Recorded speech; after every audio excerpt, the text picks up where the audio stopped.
હાલો, જય શ્રી કૃષ્ણ. મારા કિચનમાં આપણું હાર્દિક સ્વાગત છે. આજે આપણે બનાવીશું સેવિયાની ફ્રૂટ સલાડ. એમાં આપણે ઘી ઉમેરીશું. 2 ચમચી જેટલું આપણે ઘી ઉમેરીશું. એમાં નાખીશું આપણે સેવ. એને આપણે ધીમા ગેસે બ્રાઉન કલરની સોતળી લેશું.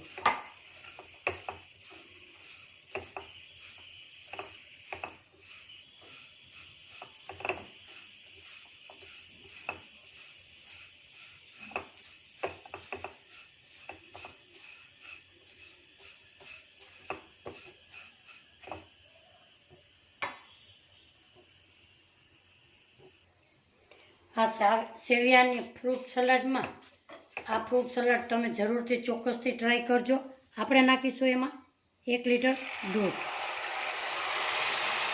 આ સેવિયાની ખાવામાં ખૂબ જ સ્વાદિષ્ટ લાગે છે. તમે પણ જરૂરથી ટ્રાય કરજો. આને હવે દૂધમાં આપણે પકાવીશું.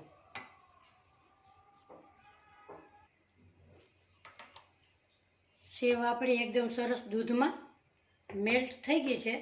હવે ઉમેરીશું આપણે એમાં ખાંડ. અડધો વાટકો ખાંડ લીધી છે.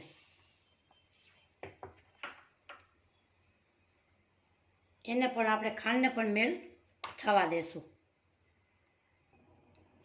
હવે આપણે એમાં નાખીશું કસ્ટર્ડ પાવડર 2 ચમચી.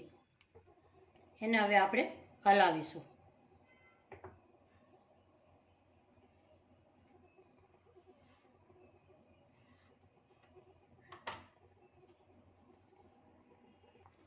આપણું દૂધ એકદમ ઘટ થઈ ગયું છે.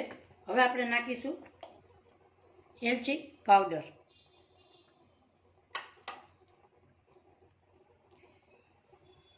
એને આપણે મિક્સ કરીશું. આજની મારી રેસીપી જોતા હોય તો લાઈક કરજો, શેર કરજો, સબસ્ક્રાઈબ કરજો. બેલ આઇકનના બટનને જરૂરથી દબાવજો. આ રેસીપી તમે જરૂરથી ચોક્કસથી ટ્રાય કરજો. સરસ મસ્ત બને છે. 2 મિનિટ આપણે ઉકળવા દેશું. 2 મિનિટ આપણે ઉકળી ગયું છે. હવે એને આપણે ઠંડુ થવા દેશું. ગેસ બંધ કરીશું.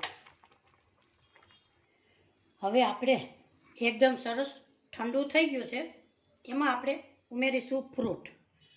કાળી દ્રાક્ષ, લીલી દ્રાક્ષ, કેળું, પપૈયું, દાડમ, સફરજન અને પિસ્તા અને બદામનો ભૂકો. આમાં તમે કોઈ પણ ફ્રૂટ ઉમેરી શકો છો.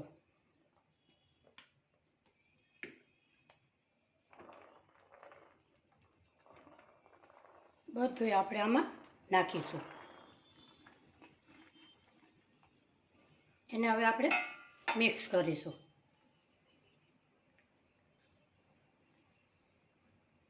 આપણે અહીંયા મિક્સ થઈ ગયું છે. હવે આપણે સર્વ કરીશું.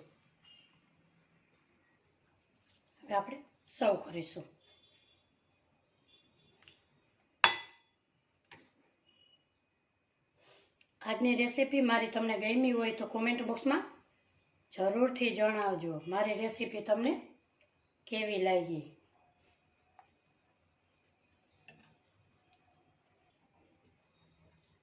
ફરી મળીશું એક નવી રેસીપી સાથે.